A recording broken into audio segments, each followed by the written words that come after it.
Building in a Small Town, where we're talking to entrepreneurs, community leaders, policymakers, and more to find out how they're building things in small towns. I'm your host, Shelby Smith.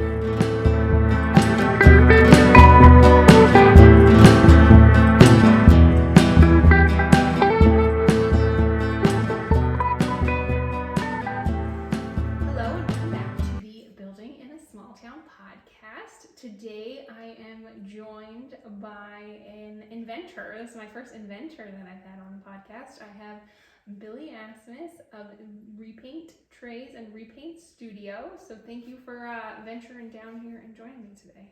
I'm super excited to be here because I grew up in a small town and I then moved to a small town and then moved to another small town. So this is perfect. So well versed in the small town life, yes, we would say. Okay, so where did you grow up? You're not a native Iowan, if No. I'm mistaken. Okay. No, I grew up in northern Wisconsin in a tiny town of about 600 people. And that was more of a touristy area. So I grew up on the lake. There was a lot of people that come up and go to their cabins. And I remember having people that would come up to their cabins and be shocked that we lived there full time. And I'm like, you know what? I love it because when you all leave during the week, we get the lake to ourselves. So it wasn't too bad. And then when I met my husband, that's when I moved to Iowa and moved to an even smaller town of about 100 people. And that was puny. And then we lived there for a couple years. And then we moved to another small town. But that one's hopping because it's got stoplights. So we got about like 4,000 people there. So and that's where we're at now, is we're in Hampton, Iowa, and I love small town life, and I think it's a great place to raise your kids. Yeah. So where did you meet your husband? We met on eHarmony. Oh, yeah. It's fine. I met my husband on Bumble, so don't okay. worry. Yep. No shame. No shame whatsoever. It's just that's modern dating world for you, right? Yes. It all works out. Okay. So were you in Wisconsin at the time, or? Yes, I was living in Madison actually. I had just graduated college. And I moved to Madison to start working, and I worked in radio for a little bit. And sales was just not my thing, and it was just really hard. And it was also really hard to meet people in a city, believe it or not. Like, that was why I moved there, was to meet more people. And that just, like, it just didn't work out. And so then I joined eHarmony, and that's how I met my husband, and moved back to a small town. Yeah, go figure, right? Yeah. Okay, so where did you go to school? I went to a small university called Bethel University in St. Paul, Minnesota. Okay, and what did you study? I was communication and marketing. So that makes sense on the radio gig then. Yeah. And so when you say you were in sales, were you like ad sales? Yeah, I sold airspace for radio, and then I helped record a lot of the commercials. So yeah, that was really fun, and it was really hard to have to like make ads sound very interesting, especially when it's not like a place that you would shop at or, you know, things that you would use. But surprisingly, it's actually really helped when it comes to now like recording my own video and my own content and marketing material, because it's hard to do until you go back and watch it or listen to yourself and you're like, yeah, that's terrible. We need to try that again. Yeah, that was not as compelling when it came out as it was necessarily in my head sort of situation. So do you think that was like the hardest part about the sales thing, was the telling the story, if you will, in a compelling manner, or was it like getting people to actually commit to? I think it was people getting to commit to it was the hard part with the sales. I also was trying to sell a product that I didn't 100% believe in or really love. So having to walk into a business and say, hey, here's why you need radio and to advertise your business on radio. And most of them would say no. And I'd just be like, okay, yep, you know your business better than I do, so no problem there. And so that's what made sales really hard for me. And so like now having my own small business and having to be back in that space and like convince people like this is why you need to buy my product or check it out or whatever it is. And that's been really hard. But I think the easy part with it is now it's a product that I believe in. And I also understand from a standpoint that it's not always going to be for everyone. And that's okay too. So I realize I'm not going to convince everybody when it comes to my sales tactic or my product, but at the end of the day, I think like I'm still grateful for that experience that I had in sales, to just, you know, see how I reflect on that and how it's kind of changed how I look at things now in the future. Do you have a memory of, is there like one campaign that you worked on that like really sticks out in your mind? If it was like particularly fun or funny? I always think like mattress stores always have the most ridiculous They sort do. of commercials like that. Yes, there was a company that I worked with. It was a trailer company, so they sold enclosed trailers, and they had the most hilarious ads. And like I didn't have to write the ads or come up with them or anything like that. Like those guys, like they were just this small business that sold trailers, and they came up with the most hilarious ads, and I can't even like think of one anymore, but they just were so funny, and they came up with them, and like you would always stop and want to listen to it on the radio because you're like, oh yeah, that's the trailer guys, because I don't know, they're just so ridiculous, but they were perfect at it because it caught your attention because they were so out there and not your traditional ad that you would hear. And so they were my favorite people to work with because they were just fun and they were like all in about it. Yeah, I can imagine that if somebody's at least enthusiastic, it makes your job that much easier. Exactly. Rather than handing somebody a script and who isn't on radio and doesn't do, typical things like that, being like, I need a little more emotion. Exactly. And, that kind of thing. That was hard. Yeah, I only can think about my husband. If I handed my husband a script and was like, read this ad, and he would just deadpan read it more than likely, and I'd be like, no, that's not. I'll need a little more effort out of you, sir. Like you said, to make it compelling, because it's similar in today's advertising world with social media. Of now the goal is stop the scroll, essentially. Getting people to stop and listen to what you have to say. But on the radio, it's what are you gonna do to have it not be background noise to like make you stop and listen? Right, exactly. And I had worked with another guy that he owned like a car body shop, and it was the same thing that you said, like with your husband, where it was just he had a very monotone voice, and he thought he was being very exciting, with the inflection in his voice, and it was not. We're like, you gotta like give me a little bit more here, man. And it was so hard, but when he would listen back to it, he's like, yeah, that's great. And we're like, perfect. If you like it, then fine. We'll roll with that. Well, and that would be like the real challenge, I suppose, is because the ad campaigns on radio are not cheap and typically have like a pretty decent size minimum for a small business kind of thing. And so I could see from your angle where you have this and they're happy with it coming out of the studio, but then they get no results, and it's kind of like, duh. Right, I know. But at the end of the day, I was like, hey, you're paying to do this, and I'm okay with that. If you're okay with that, I'm okay with it. So yeah, I could see that. So how long did you stay with that role? A couple years, or? No, I was only there for like 9-10 months, and I was there for a long time compared to other people that I had worked with in radio. The turnover rate was horrendous. Like most people are there for like a month to 3 months, and just the managers that we had were not good when it came to leadership. And that was really hard because they would traditionally come out of their office and scream at you and then slam the door and go back in. So there wasn't a lot of direction. The leadership was just not there. So it was really hard to stay in that role. And so for me to be there for 10 months was considered long compared to some of the other people that I worked with. Well, and then add a layer, was it commission-based? Yes, majority commission-based. That's the other thing about a role like that, is it's very eat what you kill. And you're not exactly, again, it's not something that you necessarily believe in. I wouldn't say that they really probably set you up for success. No. In any way, shape, or form. So yeah, of course it makes sense that there's a lot of turnover in a situation like that. Unfortunately. Yes. All right, so you only had to stay there for 9 or 10 months. And then did you move at that point, or were you sticking around in Madison? I stuck around for a little bit, and it was kind of right around that time in that job that I just knew I didn't want to be there anymore, and that's when I met my husband. And I was already kind of in the process of moving back to the Twin Cities area just to be closer to some family and just, some of my friends from college. And his family business actually happened to have an opening in my degree, and they were looking for somebody in marketing and advertising. And so they asked if I wanted to apply and interview. And it was the strangest interview I ever had in my entire life because I was dating their son. And I'll never forget, my now mother-in-law had asked me, and she's like, so if you and Holden break up, are you going to quit?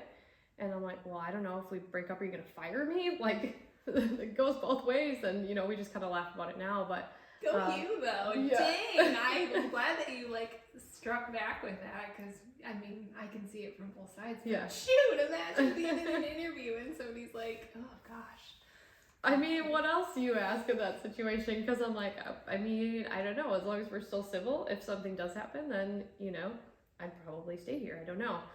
So I moved back to Minneapolis and I kind of worked remotely for them for a little bit until my husband and I got engaged. And then I moved down to that area and started working for them, like out of the office full time. And so that role, you were communications, marketing, that kind of thing? Yes. And so for those of you who are listening who don't know, how would you describe their company? So their company is an agricultural company that works directly with farmers that provide the seed. They provide the seed treatment and the chemical and everything to help a farmer succeed on their farm, really, when it comes to the growing season and harvest season. So that's really what they do. And then they also provide like some consulting as well. So I provided all of the marketing and advertising when it came to that, and did a lot of their website and social media content and whatnot. So yeah, working for another small business, and this time in agriculture. Yeah, so what did that, you didn't grow up like around agriculture up in, I mean, northern Wisconsin, Yeah. Yes, like, of course. Different agriculture. Different agriculture for sure, but like you didn't grow up on a farm necessarily, like connected to that, like. No.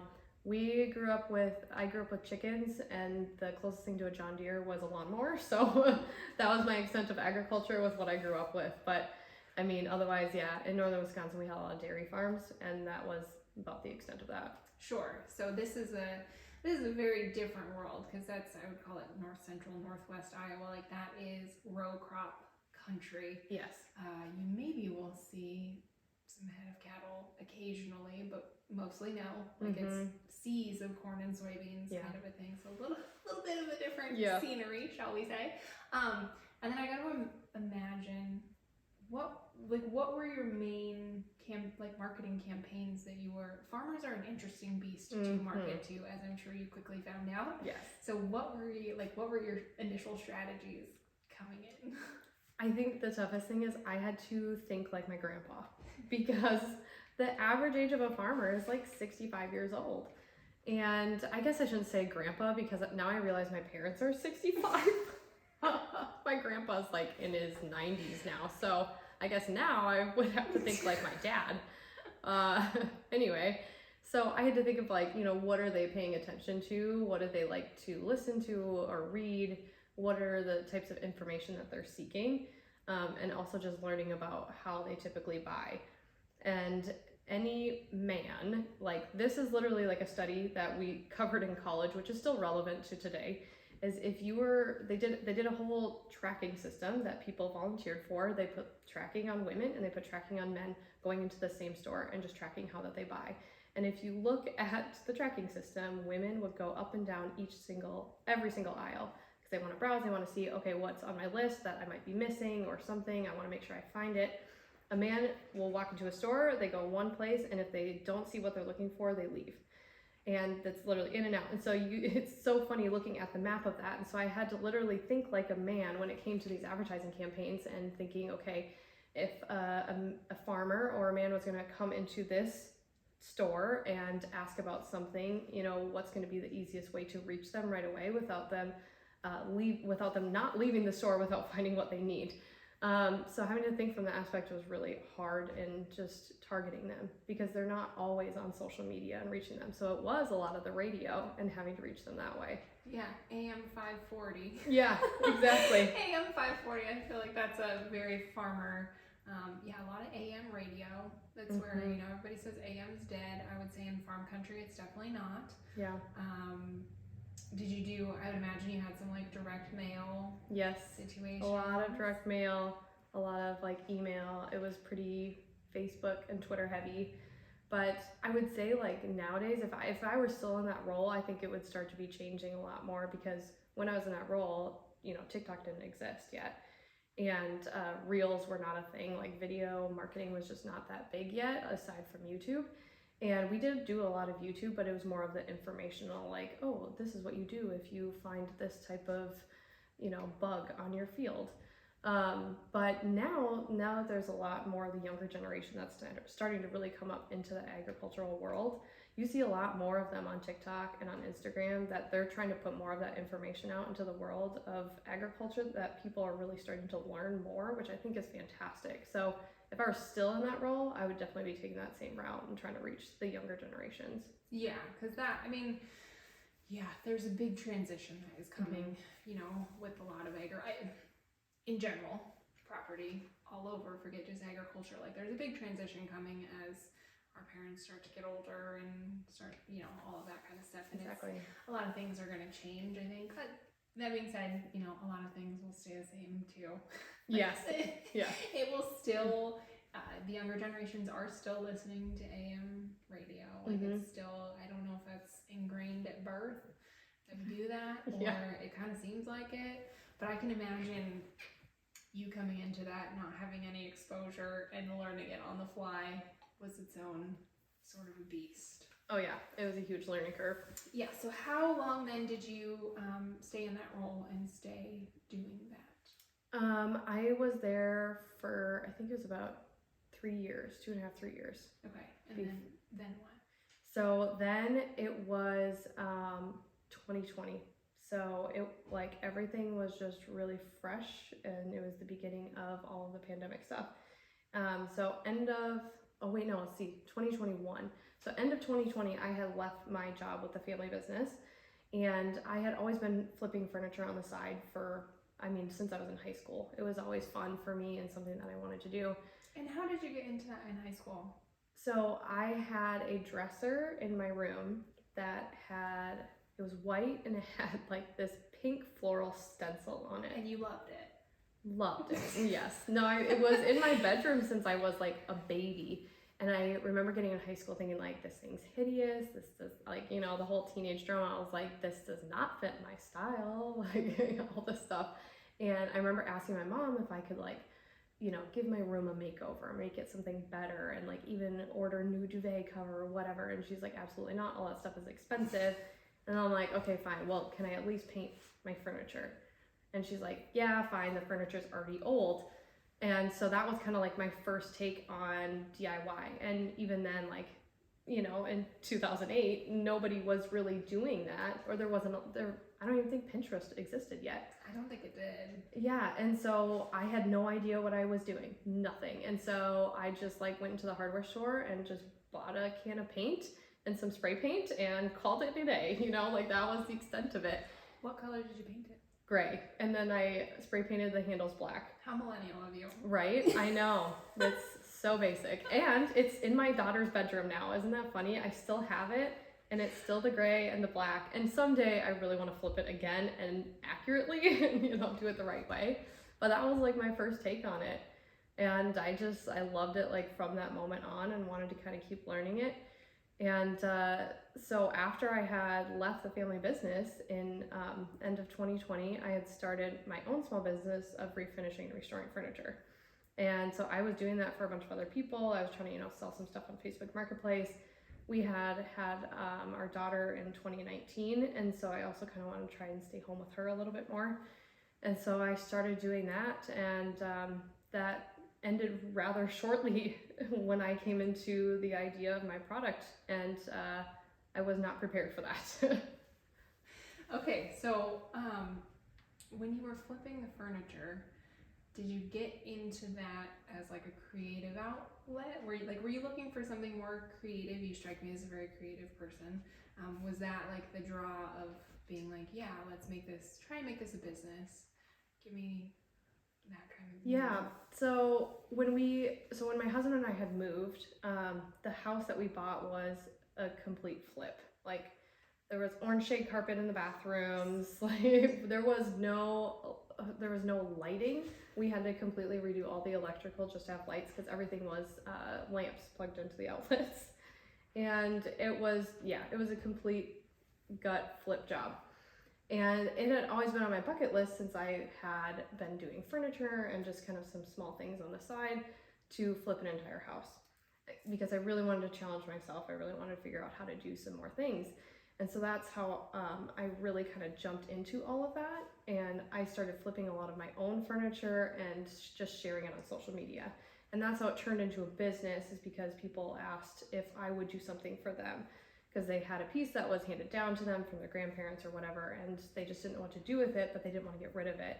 And so a lot of times I was restoring it or refinishing it or painting it to something that would fit their decor style. And so that's how it kind of fell into a business. And when I quit my full-time job, I think it just kind of naturally happened, because, you know, my in-laws were also my boss, but they noticed that that was starting to become more of a thing for me. They saw that it was kind of more of an outlet for me, and that I enjoyed doing it, and it gave me the opportunity to stay home with my daughter a lot more. And so, you know, I think they kind of encouraged it too, and were fine with me leaving. So when I kind of just jumped into that full time, it was weird. It was weird working for myself for the first time and being like, okay, I could wake up and I get to decide what my day looks like. And that was so weird and terrifying at the same time. Why? I think it was terrifying because I was the one that got to decide what I wanted to do.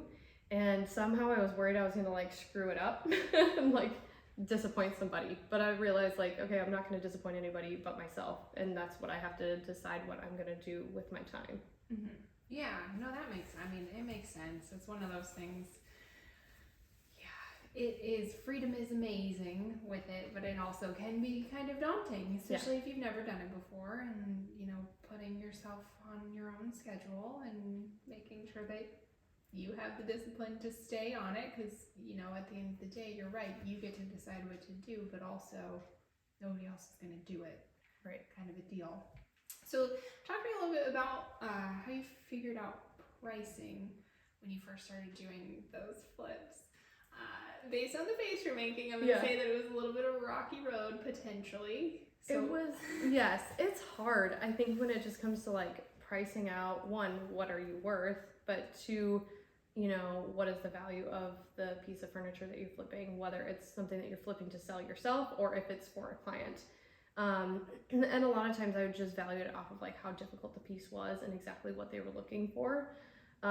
So a lot of times I just kind of charged hourly for my time, and then would add on additional things that I might have had to purchase for that, you know, that project. And there were some pieces that were really challenging, and I think the tough thing, like looking back on it now, I wish I would have been more open and, you know, had more communication with some clients.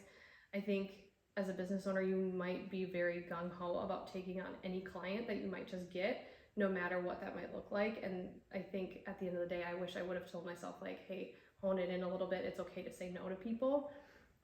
Because I had some really challenging pieces that I think I knew were just beyond me, but I was excited to like have the challenge. I always like the challenge. And, you know, taking on a new client was great, because that, to me, that meant business. And at the end of the day, I did end up having like a few clients that I had to give their furniture back unfinished. And I felt very bad. I felt so guilty about it, because I had held onto their furniture for about a year. And it was at the time that I was working on my other business. I was also pregnant with my son, and it just got to be too much. And, you know, I felt very guilty about that. But I think, you know, looking back, I wish I would have been okay with myself, like saying no to some people and just taking on the projects that I knew I could do and do well. Yeah. And so when you say you had, like, you would get a challenging piece, like what would make a particular, can you give me an example of what would be, what you look at now and be like, that girl's got too much work to be done on her, like I'm gonna skip that one. Can you give me an example? Yeah, there was a family that their mother had passed away, and so they got a ton of furniture from her. I mean, they pulled up to my house with a trailer full of furniture, and I should have been like, hey, let's not do a trailer, you know? But me, I was like, sweet, a whole trailer of furniture, let's go. The pieces that they dropped off, they were old. They were so old, at least from early 1900s, if not 1800s. And some of them, the fabric was extremely old, like not knitted, what's the word I'm looking for? Like crocheted or upholstered, was it? Yeah, the upholstery, like it was, each piece of upholstery that was in that furniture was like handmade. Oh, like, you know? Woven, yes, essentially, yeah. And they were all like the wire spring type of seating, and some of that was just very old furniture that I did not have expertise in restoring. And those were the pieces that I ended up giving back. And I did help them find somebody who could properly restore them. But some of those pieces, I mean, they were extremely broken or torn or whatever. And I just knew I was not going to be able to like match some of the pieces that were missing or whatever it looked like. And yeah, I don't know why I said yes to that, because it was going to be so much work. Yeah, well, and like you said, has a pretty wide skill set too, just off of some of the stuff that you described of the different kinds of upholstery and the different kinds of cushions, and let's say that there's a leg missing on one of the chairs or something like that. The odds of finding the same species of wood and then attempting, there's just a lot there. That might have been a little ambitious. Yes, I know. A little ambitious to say yes to, yes. But I think we've all kind of been guilty of that. I think there's a good portion of entrepreneurship that is figuring out just building the plane while we're flying sort of a situation. Yes. That it's fine. We all do it. Yeah. It is what it is. It's unfortunate and it's uncomfortable, and we hate when it happens because, like you said, we don't, especially as women, we don't like disappointing people. Yeah. Like, that's just, I don't know, I feel like that's an inherently female thing. Don't worry about it. Yeah. It's fine. Water under the bridge at this point. Okay, so you're in this furniture flipping space. You are pregnant with your second already. There's all of these things happening. This furniture flipping thing maybe got a little more out of control than you thought it was going to, which is a gift and a curse. Yep. When does the idea for the Repaint Tray really start to come to fruition? Gotta imagine there's a toddler involved. Yes. Yep. So I had my daughter, and she was 2. Let's see. Yeah, she was 2 years old. And I was only a month into my furniture flipping business in 2021 when I had the idea for the Repaint Tray. And I was painting every single day, just about. And because I wanted to stay home with my daughter, that meant I had to paint in spurts. And I realized this is just not realistic because I was losing paintbrushes left and right. I was, my rollers were drying out. I didn't have a great way to save my paint when I needed to take care of my daughter when she was waking up from naps. And she also went to daycare part-time, so that way I could have longer spurts of time to work on things. And when I had to set aside my paint to go pick her up, there was just no real great way to be able to save my paint without having to have paint dry out or my brushes dry out or whatever. And I tried foil, I tried the plastic liners, I tried so many other things, and I'm like, okay, this is just not working.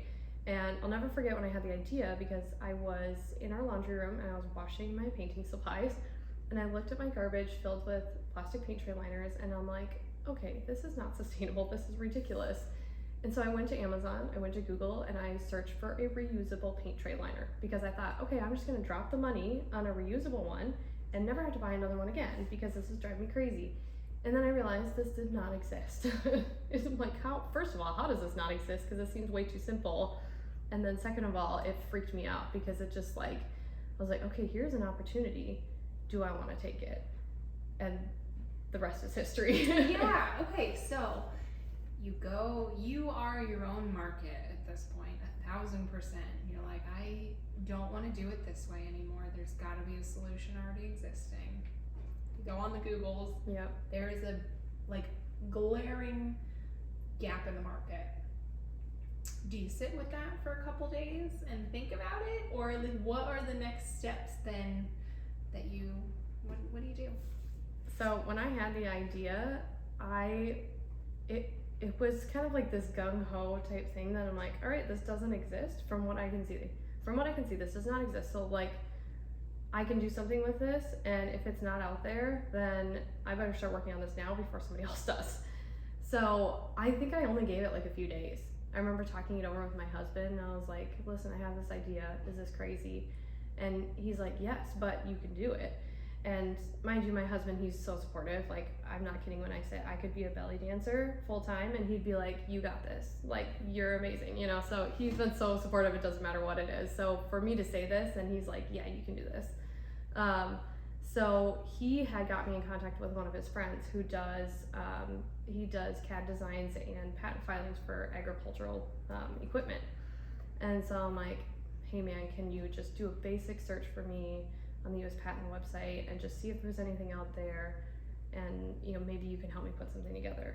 So he did a search, he wasn't finding anything, and so I went over to his house and we sat in front of the computer and we built a CAD design of it and just tried to get a basic idea of what this was going to look like. And then it was like a week later that I found a silicone shop out of Texas, and they provide silicone for Hollywood and to make like prop sets for like fake arms and stuff like for Hollywood. And I just said, hey, I am working on this project. I didn't tell him what it was. I just said, it needs this type of thickness and this type of flexibility. And he's like, yep, you'll need this and this. I'm like, okay. So I ordered $50 worth of silicone, and then I went to Dollar Tree and I bought foam board, and I created my own mold, and I hot glued some plastic liners that I already had, and then I poured silicone over it just to make my own mold to see if it was going to work. And I still have that first liner today, and I could still use it every single day. And I mean, it's in bad shape, but it's still usable. And once I figured out, okay, this thing can actually work and I can use it over and over again, that's basically kind of when the hard work started. Yeah, so you had a prototype. Yes. A very early, very rough, naturally DIY'd. Like, that does not shock me one bit in the whole, grand scheme of the whole thing. Okay, so you have this DIY prototype, it's gonna work. You have this rough CAD drawing.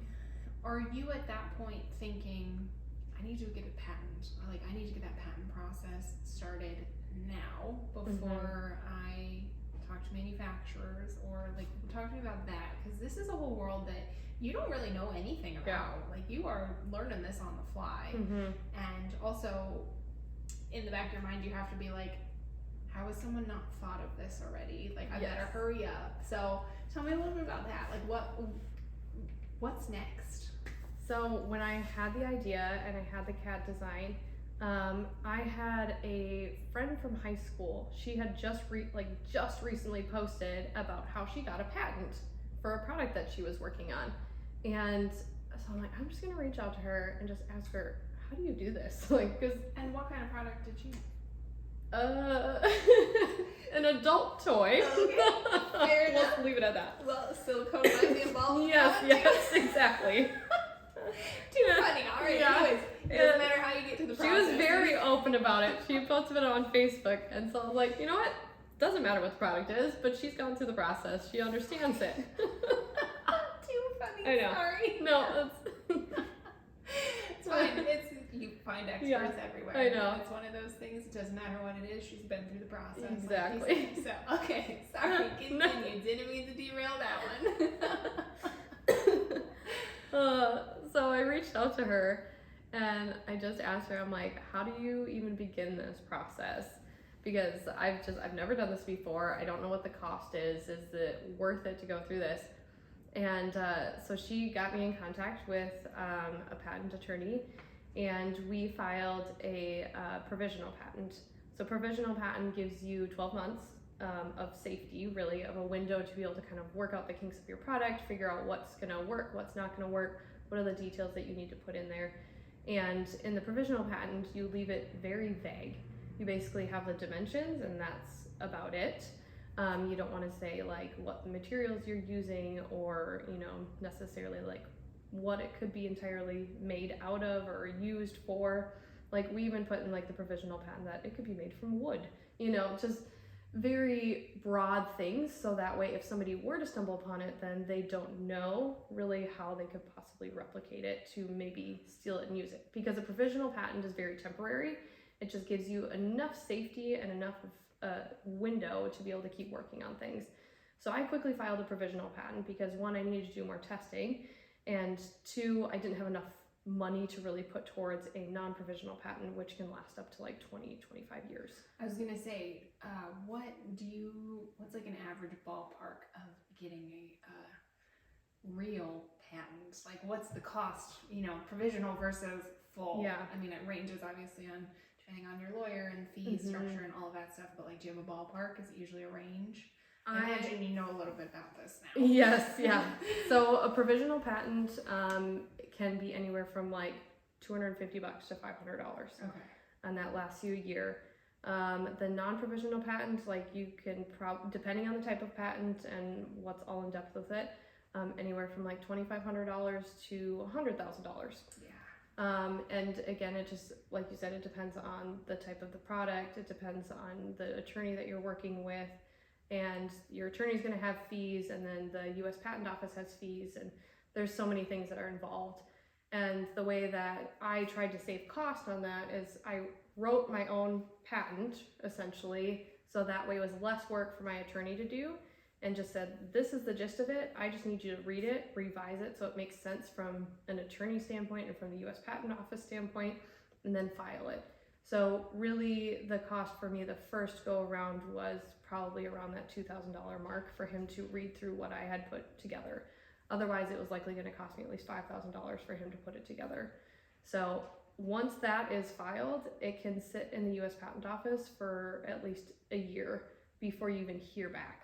Right. So, and at that point, you are kind of sitting with no protection either. exactly. You know, it's you've jumped through the hoops that you're supposed to jump through, but ugh. Right. So I had enough of the provisional patent, because once you file a provisional patent, you get that right away. It's granted right away.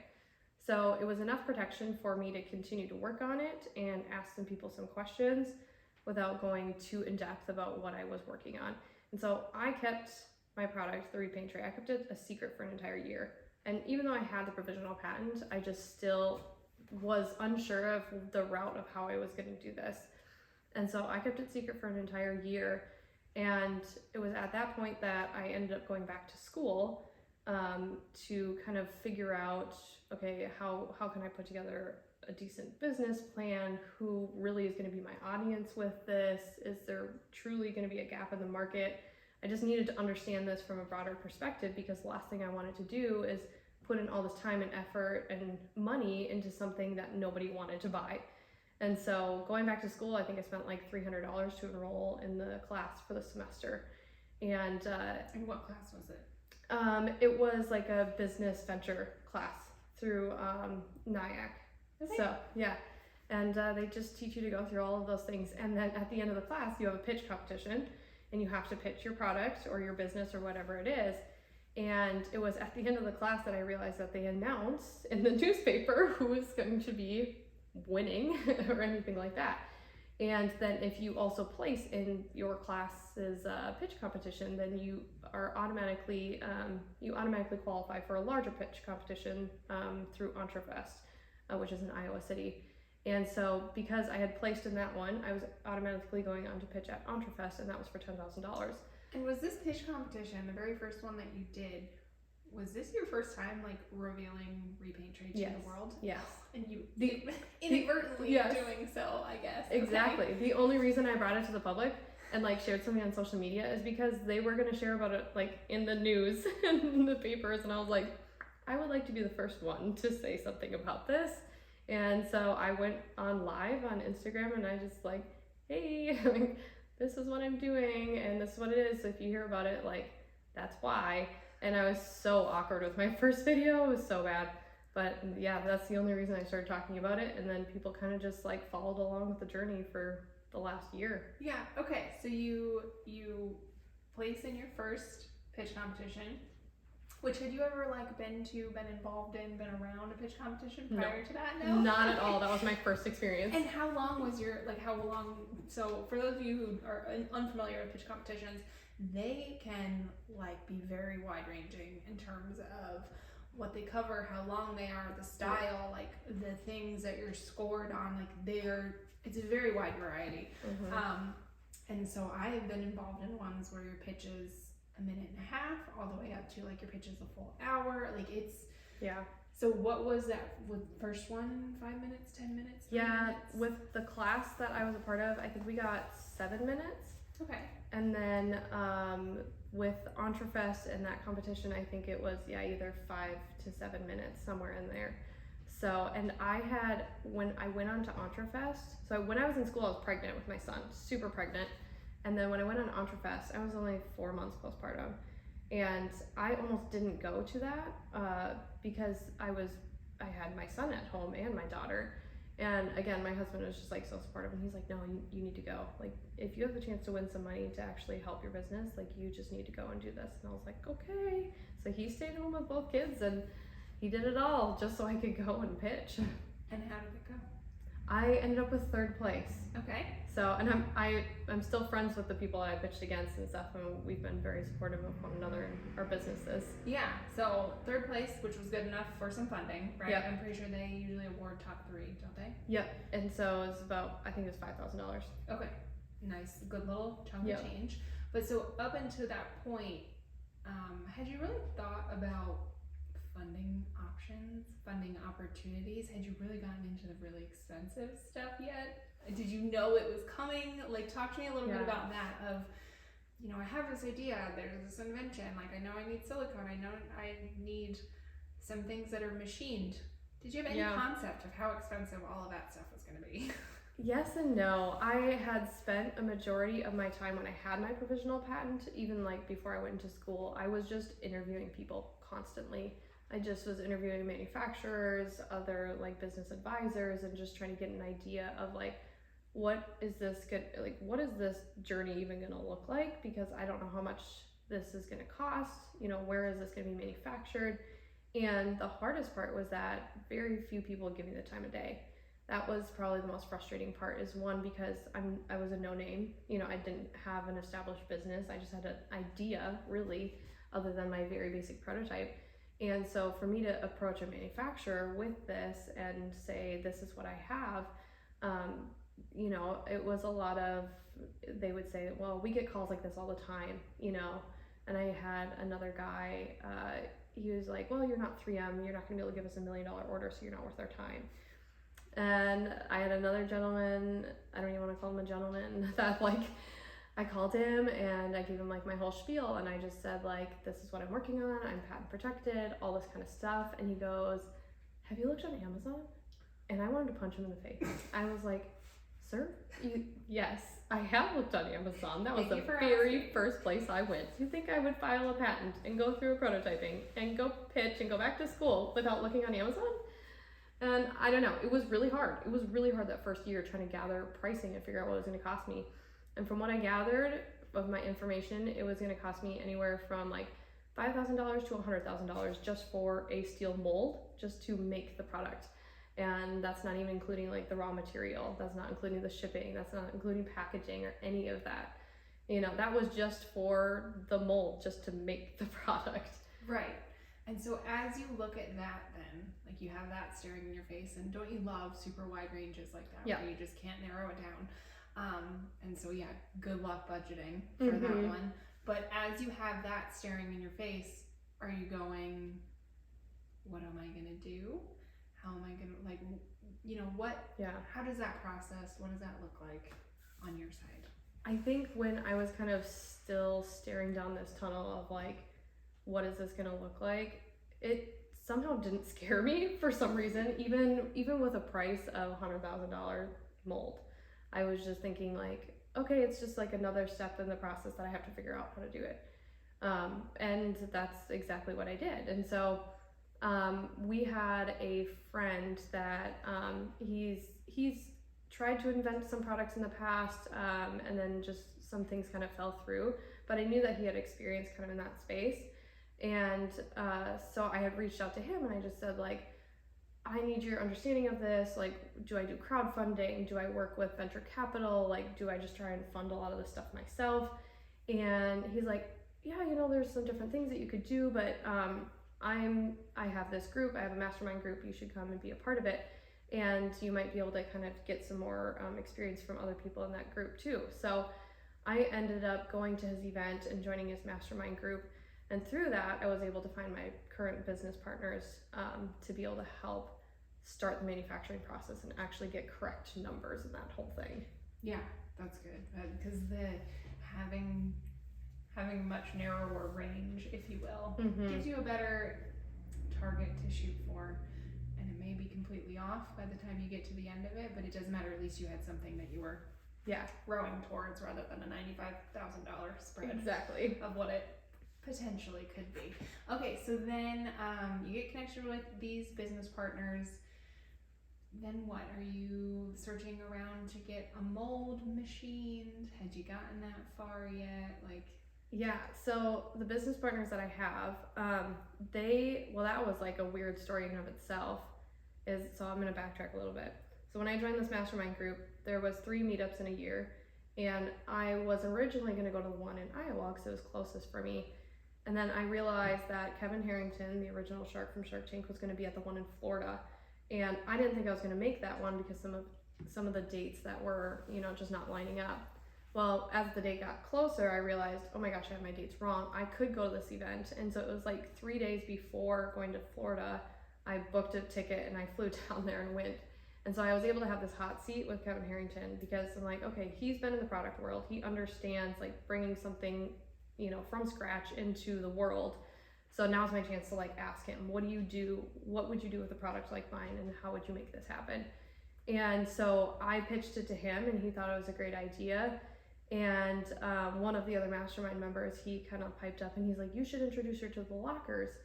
And the Lockers are some of his business partners that he personally works with and has connected with other brands.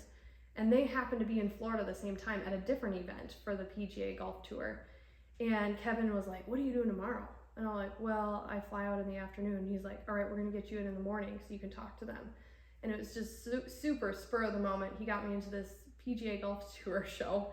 And I don't golf, so I felt super out of place. But the Lockers were there, and back to the pitching. I had to pitch them on a whim. I said, this is my product, this is what I'm working on, this is what I can show you that I have. What do you want to do? And they were super gung-ho about it. They were great. And that's when, things just kind of all of a sudden exploded from there. And they happened to have their manufacturing partner there at the PGA Golf Tour. So I got to talk with him. And he has dual citizenship, so he goes back and forth between China and the United States, and so he does the sourcing and the vetting and everything.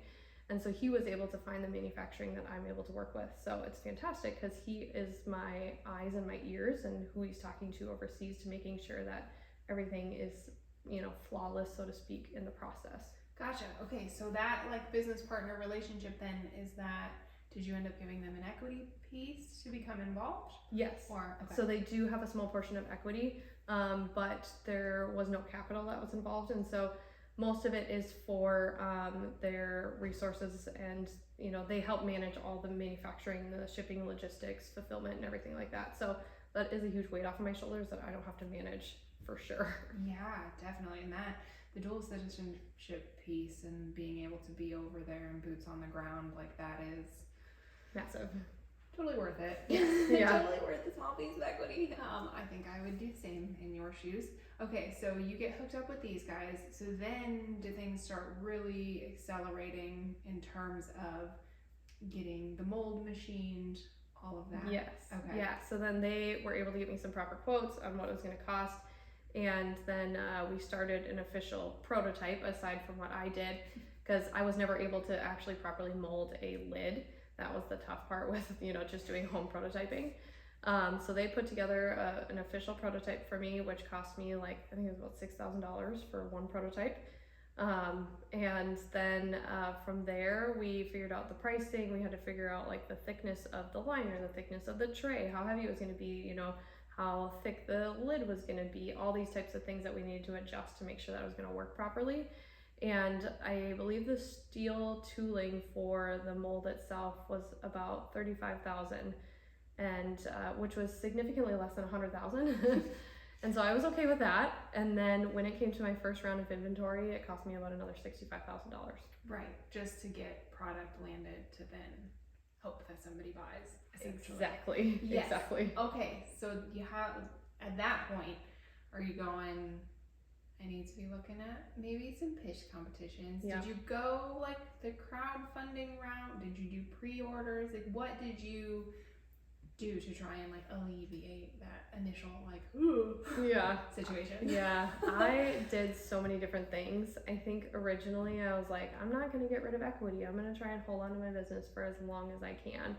And I still hold 90% of my business, which I'm very happy with. But yes, I did a lot of pitch competitions. I tried to do a lot of those. I started to kind of get burnt out with them because some of them can be a lot of work. It can be months in the process of the application before you are actually pitching in front of judges. And you're not guaranteed anything. You're up against a lot of other businesses. And sometimes the judges are just painful. Yeah, so she was one of my judges. I was one of her judges. Thank you for picking me. Yes, no problem. I think you got second in that one. First, okay. Yeah. I couldn't remember if you got second or first, but that was the Young Entrepreneurs Conference.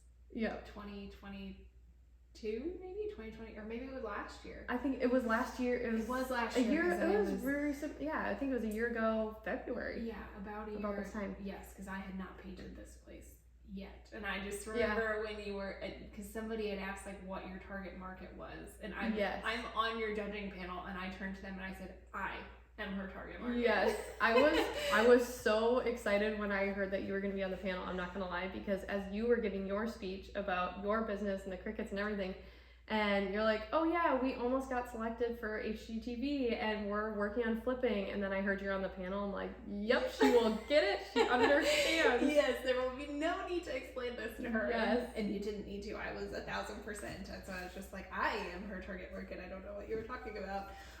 So yes, so you got into the pitch competitions, you did that, and then what else did you do? I could see where you could get burnt out of those very quickly. It takes a lot of time. It does. I sold a lot of stuff on Facebook Marketplace, and still doing that.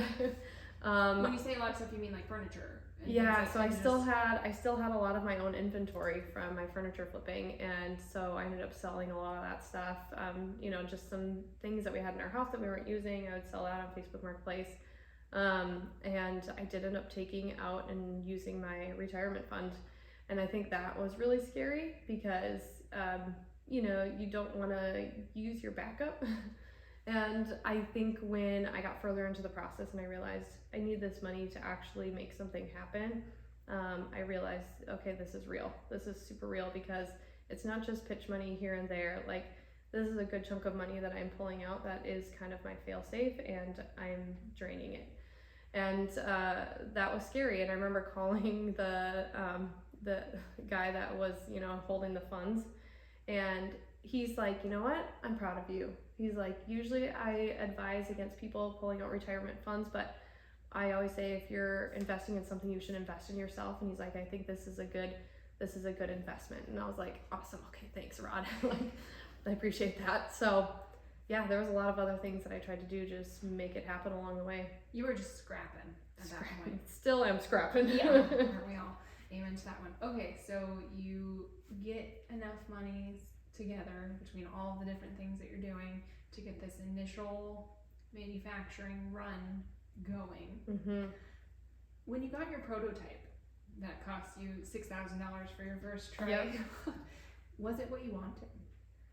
No, it wasn't. But I knew it wasn't going to be the final product, because the prototype that we had was also made from another 3D mold. So it was never going to be identical to what the actual product was. But at the end of the day, it worked the way I needed it to work, and it was the general idea of what I needed it to do. And so really the only way to really know what the final product was going to look like was to actually start that steel tooling. And that's when I started doing a lot of the pre-order funds to try and get people to purchase ahead of time. And the scary thing with that is we don't know what the timeline is going to look like. We have no idea when we're actually going to have product here and available to sell. What if something happens and this isn't actually going to work? And so having to do the pre-order funds, saying like, hey, please give me your money and we'll get you a product someday. Don't know when, but we'll get it there. And I had a lot of people pissed at me. I had so many people that would message me like months later that they're like, hey, I ordered this, where is it? And I'm like, still working on that. Yeah. And I think that was the big misconception, is that when you're bringing a product to the market that is completely from scratch, people don't realize that you have to make the thing to make the product. So like I had to make the tooling and the mold to actually make the product because this hasn't existed before until today. Right. So how long then, speaking of that, did it take you to go from your prototype that you had that was conceptually down the right path but was not quite there? How long did it take you to go from that to what we have sitting in front of us today? The steel molding I think took it took about like 60 to 90 days just to do the steel tooling. And then after that is done, then they send me a sample. So that takes like an additional 2 weeks to get it there. Well, when we got the first sample, it was not what we wanted. And that was hard is because the type of silicone was different. It was way too rigid. It was not flexible enough. And that was the problem, that I started freaking out because I was like, all right, I just poured in all of this money into a steel mold. A steel mold is not reversible. So if something is wrong, then that's investing in another steel mold, which is going to cost me another $35,000. So I'm like, what can we do to adjust this without having to do a new mold? And then I'm set back, another 3 months. And so it was playing around with the silicone consistency and the different types of materials that we could use to actually make it work. And so I had to be sent like 3 or 4 more samples before I was like, okay, yep, this is actually going to work. And from there, that's when they actually started the manufacturing process. And then it took another 2 months before I was able to finally get the full set of inventory here. So it took a while. Yes. It's okay. Rome was not built in a day. Yes. So talk to me a little bit about like the branding of the actual tray. Like, yes, making the steel mold, all of the actual engineering that goes into it. We've kind of dabbled with that. You were starting from scratch on that one and have learned so much about it. And you should be really proud of all that you've built with that. But talk to me about like your vision for the actual brand. Like, what did you? I assume you chose like colors. Did you design your own logo? Yeah. How did that go? So, well, because my background is marketing and advertising and did a lot of like graphic design stuff myself, I knew from like day one that I wanted to call it the Repaint Tray, because I'm like, okay, what's a paint tray? But it's reusable and recyclable and all this type of stuff. So I'm like, okay, so instead of just paint tray, it's Repaint Tray. And that was the extent of that. And so I contacted my patent attorney and I was like, let's get a trademark on this. And he's like, okay. And that's how we kind of got started with that. And the logo I designed myself, and I even put like my own personal signature on each lid. And that was my business partner's idea. They thought like, oh, it should be like the George Foreman grills. I'm like, what? They're like, yeah, George Foreman grills. The guy put his signature on all of them. And I'm like, you're right. So they told me to put my signature on my paint trays, and I was like, okay, yeah, we can do that. That was a good idea. Yeah. Oh, George Foreman grills. Yeah. Dorm rooms everywhere. Everybody, seems like late 2000s, early like 2010s, everybody had a George Foreman. Yeah, I had one. Same thing. Actually, I think when we moved, we just threw out our like one that we had for a long time. I was like, it's time. It's time to let this I can afford a real grill now. Yes, it's time to let this one go. Okay, so then tell me about how you got involved with Lowe's. Yeah, that was a pitch competition. Mm-hmm. And that's the thing is, I ended up getting an ad from them. I kept seeing ads for it on Instagram for this. Well done, marketing team. Right? I know. And I was like, target audience right there. And so I kept getting the ad on my personal Instagram page aside from my business one. And I was like, what is this? Like, what pitch competition is this? And so when I actually looked it up, and that it was for new products, that they were looking to bring in new products into Lowe's, and I was like, oh my gosh, I need to apply for this. And I remember like sitting and thinking on it for a little bit, because I'm thinking, I'm not ready for this. My product isn't even here yet. Like, I don't actually have anything on the market. Would I even qualify for something like this? And I almost didn't apply, but I had so many other people getting ads for it too that were in the DIY space that they had sent me links to it, screenshots, and they're like, you need to apply for this today. And I'm like, okay, everybody else is saying I need to apply for it, then sure.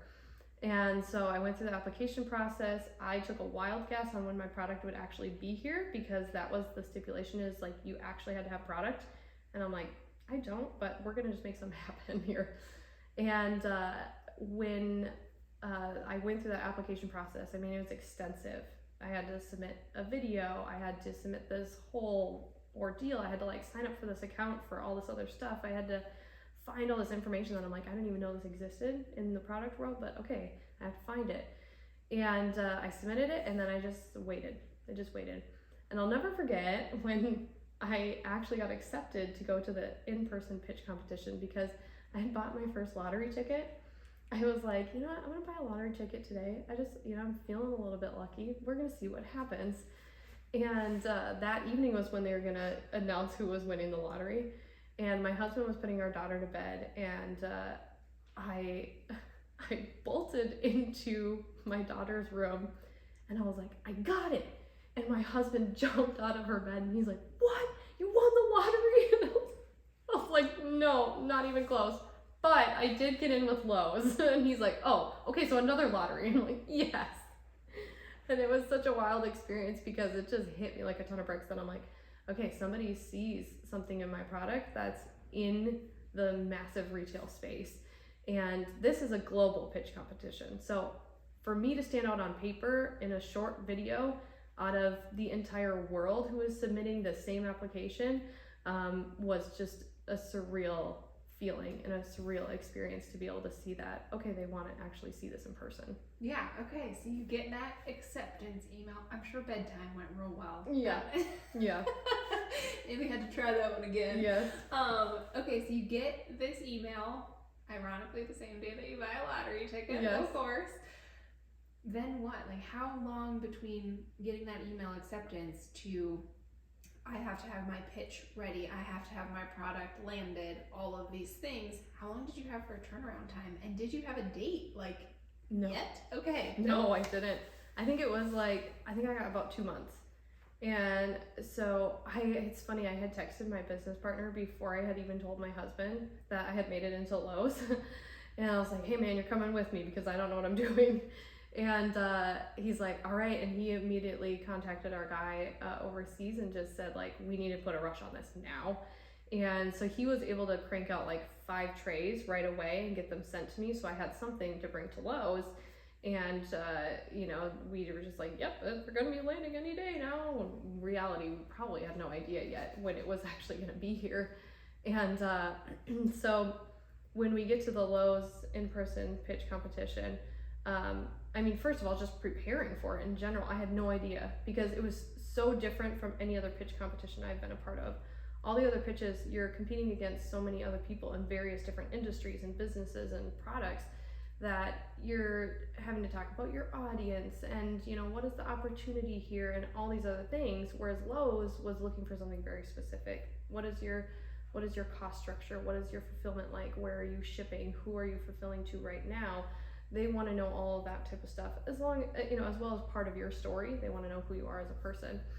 And so I had to completely restructure what my pitch actually looked like to fit what they were looking for. And the way that Lowe's have it set up is that it's like a golden ticket opportunity type thing, like Willy Wonka. And when you get there, basically you pitch to a first round of judges in a small room. And then they get to decide whether or not they want to push you forward. And you would either get a blue ticket or a white ticket. And the blue ticket was you would go on to pitch to potentially be on Lowe's shelves. And a white ticket would just be to be on Lowe's.com. And before I went to that first initial pitch, they have like a vendor fair. And you get to talk with other departments in Lowe's. You get to understand, what does it look like to display a product? What is it for sustainability when it comes to packaging? And so I walked in and I just was starting to ask questions.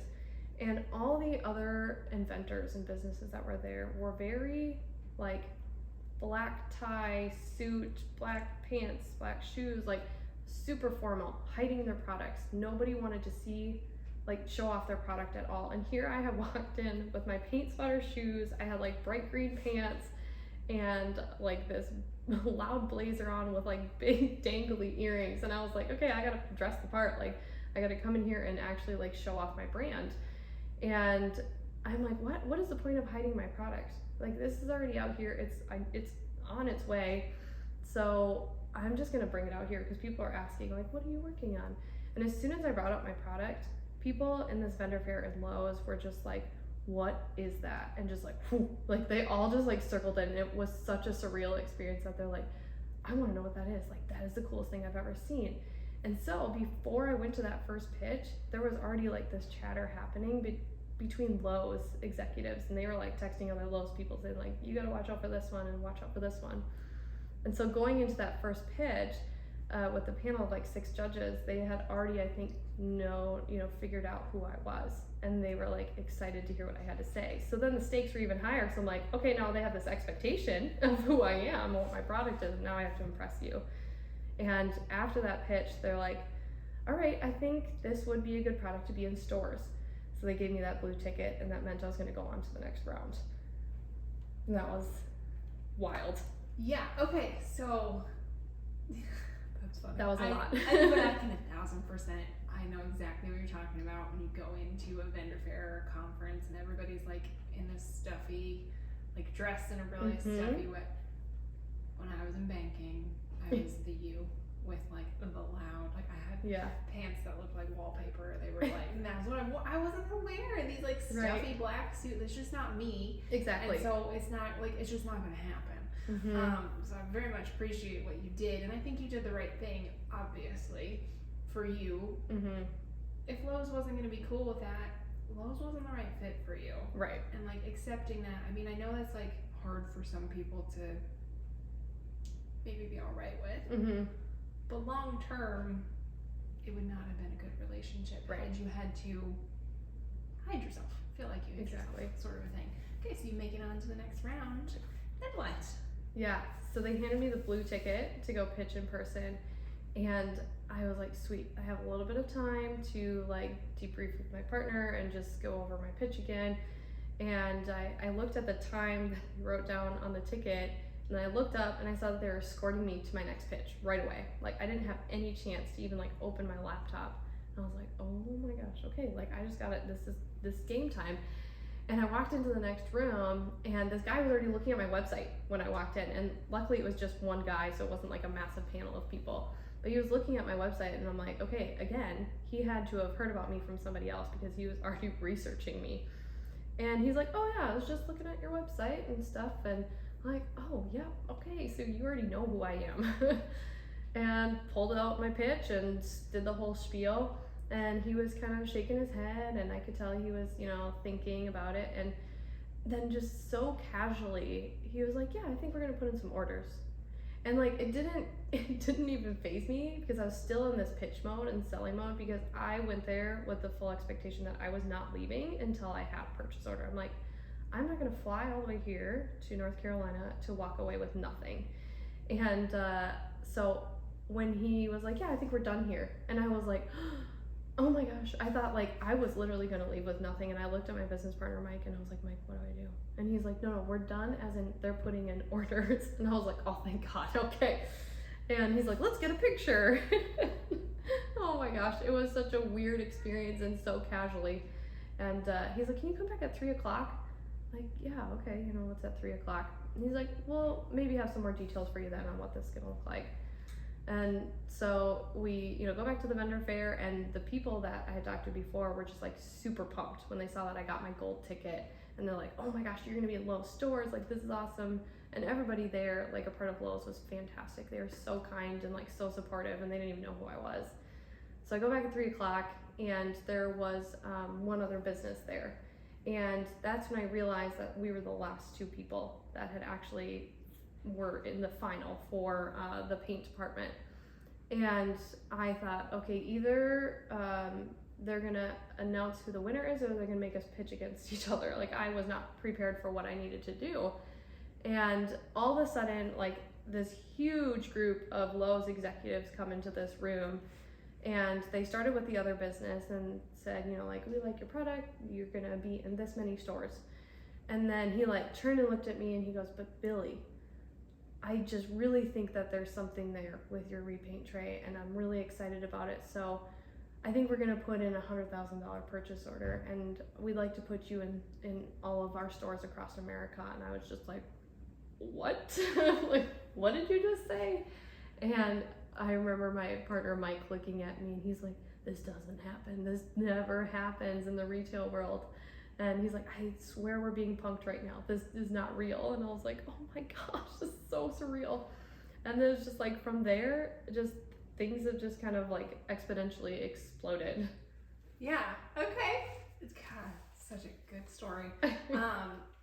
So awesome. I already told you congratulations, but congratulations. Thank like you. I know it's been such a long road. There's been so many bumps in the road, you know, like you said, from day one, figuring out who do I even talk to? Where do I even start? Is this even a good idea?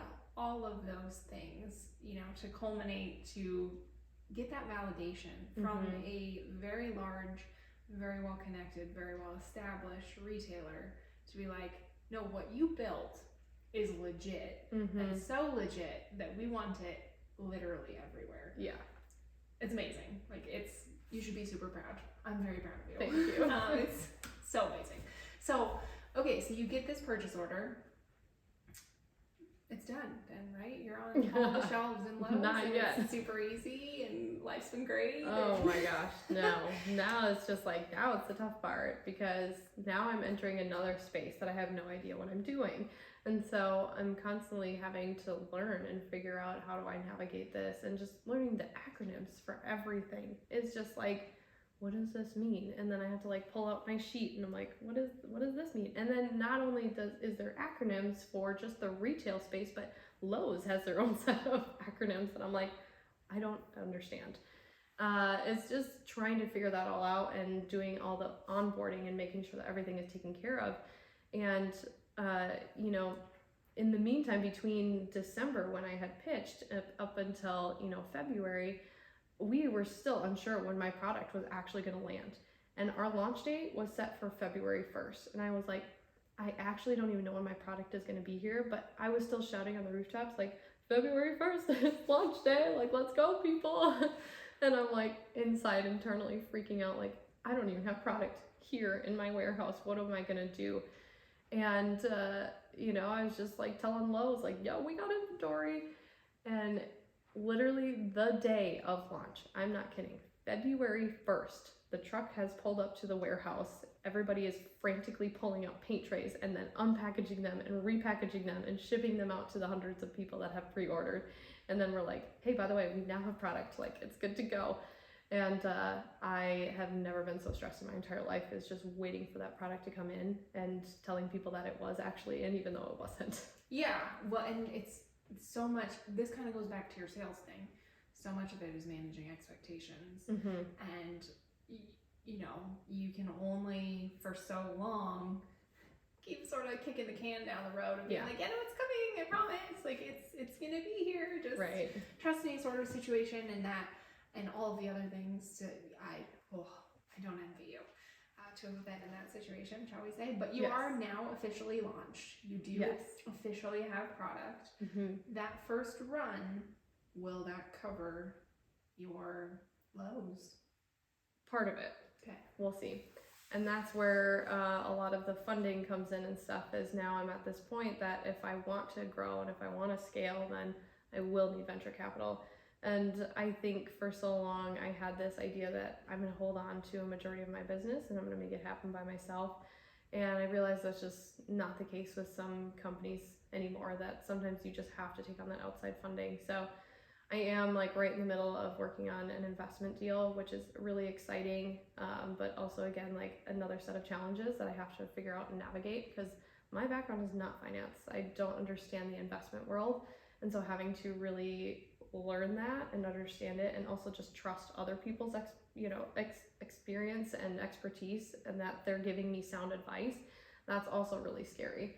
So trying to understand that and you know, have this all fall into place while managing the onboarding things with Lowe's, you know, it's a lot that's falling into place, but it's all exciting things at the same time. So with Lowe's, we're hopeful that the inventory that we have right now, that'll help cover some of the things that are going to be launched on Lowes.com. And then likely sometime later this year, we'll be actually on the shelves in Lowe's. So, to be determined. To be determined still. Not going to give you a sure. launch date. Yeah, there's some lessons that you end up learning the hard way. Yeah. And you figure out how to craft your language accordingly, shall we say, moving forward. That's okay. Again, I also kind of like the pricing thing. Like, we all kind of go through that where we screw it up. We also all kind of go through the getting burned by making promises that maybe we can't deliver on, that there's ways to do it as you move forward, and you really do have to learn that one the hard way too. So what has it been like building all of these things, doing all of these things, going through this whole process, and still like being a mom and managing that whole side of things? Because that's not easy either. No. And just, you know, you left the family business because, you know, you had your little business that you were building on that side that ended up birthing this additional child that you have. But, you know, part of that was you wanted to stay home, you know, with your daughter at the time and your son, and then you go on this wild adventure. So what's it been like managing that too? It's been hard, to say the least, because when I had started all this, I was still staying home with my son. My daughter was in preschool at the time, so she was in preschool part-time, and I was still just trying to like manage it all. And I realized that if I really wanted to take this business somewhere and make it something, that I wasn't going to be able to do both. And so it was then that I kind of had to choose. And I remember putting my son in daycare, and I just like cried every day because the adjustment period was just not good. Like, he was not sleeping, he wasn't adjusting while the daycare. He actually like ended up getting an infection in his eyes because he was rubbing his eyes and crying so much. And I just like felt like such a terrible mom. Like, it was, I know, I felt so awful. And now like things are fantastic. We love our daycare provider. He loves going there, like, and so does our daughter. It's great. But you know, that adjustment period was super hard. And just trying to still figure out what I was gonna do. And plus, we're, you know, a one income household. So we also had to figure out how are we gonna make this work with 2 kids in daycare on one income. And, you know, because we're just trusting and hoping that this business is gonna work out and help, you know, help us actually have another paycheck someday in the future. But being a mom and trying to balance business is hard. I mean, I think anybody that's a parent can probably relate, because regardless of whether or not you have your own business, you know, kids get sick and you have to drop everything that you're doing and take them to the doctor or keep them at home. It doesn't matter what it is. And so just being able to have to adjust to that is really hard. And that's actually been really hard, being able to find investors and partners, because they realize I have little kids at home. And I actually had a business advisor tell me, you shouldn't mention that you're a mom when talking to investors. And needless to say, that was the last conversation I had with him, because I was like, dude, if I don't mention that and then they later find out that I'm a mom, what is that going to do? Like, and if they don't want me to be a mom, then they're not the partner that I want to work with. So when I found my business partners and they saw that I had a family and everything, they were excited about that, because they also have kids. They love the family life. They think it's important. They understand the need of needing to take time off to take care of kids. And it's just, you know, I'm very appreciative of that people understand that. And that's something that I for sure want to implement in my company, you know, as I grow with employees and other clients and whatnot. It's just making sure that that family aspect comes first and foremost, and that business is always going to come second. It's okay if shit hits the fan, like, we'll get it taken care of, but your kids are what's going to be most important, and they're the ones that matter in all of this. Yeah, I am sorry that someone said that to you. I am glad that you did not have another conversation with that person. I think that I would have had smoke coming out of my ears if someone said that to me, or implied that even. So I'm sorry that happened to you, but you handled it well, like I said, by cutting off that relationship entirely. Yeah, it's not easy to balance and do what you do, but I think your kids are probably very proud of you know, what you felt, and although they may not completely comprehend it, you know, it's going to be one of those things one day that you can be like, yeah, look, I did build this. And you know, if you're in the same situation, you can too. Like, don't ever, a family's not limiting.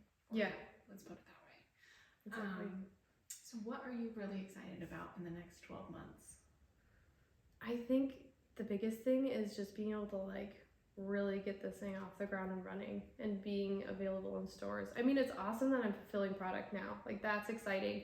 And every time I see an order come through, I'm just like, yes, you know, like, that's amazing just to see. And then also seeing the reviews now. That, I think I was holding my breath for the most when I released my product. It was like, oh my gosh, I have been the biggest fraud, you know, that's what I'm saying to myself, the biggest fraud over the last however many years, saying this is a great product and everybody's gonna hate it.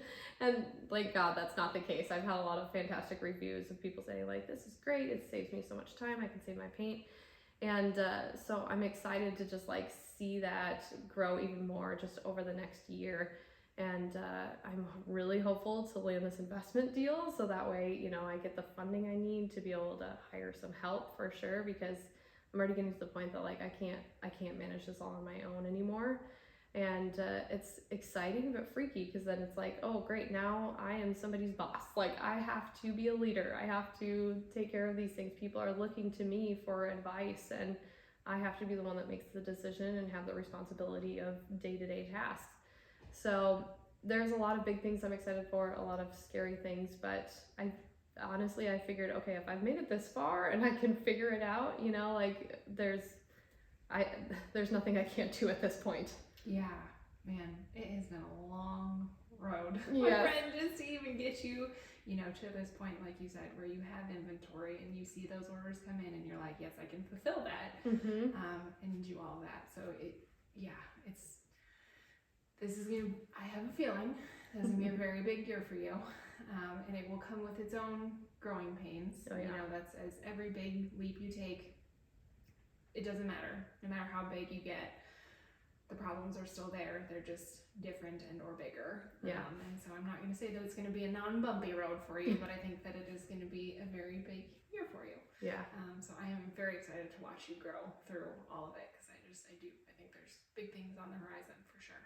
But so, if people are interested in following along with this as it evolves, if they want to get their hands on this awesome new product, fresh off the press, essentially at this point still, the Repaint Tray, where should they go to, you know, maybe be able to purchase? Maybe they're interested in getting on your cap table one day, being an investor, that kind of thing.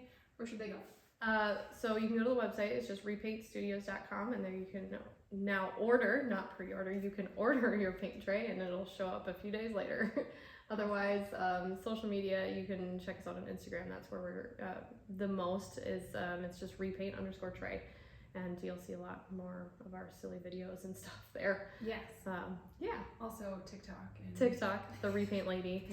I try to be more active there. All of the places. It's fine. We can't be everywhere at once. I know. So I think if you just pick Instagram as your platform, just go with it. Don't listen to everybody else telling you need to be all the places all the time. Like, it's just not possible. Yeah. So awesome. Well, thank you for taking the time to sit down with me and have this conversation. Like I said, super proud of the stuff that you've built, and I hope that you are really proud of how far it's all come. I know it probably seems like it just was one thing after another and such a long road, but it's worth it. You're off and running, man. So thank you. Congratulations. Thank I think you. It's awesome. But thank you for sitting down and talking with me. Of course.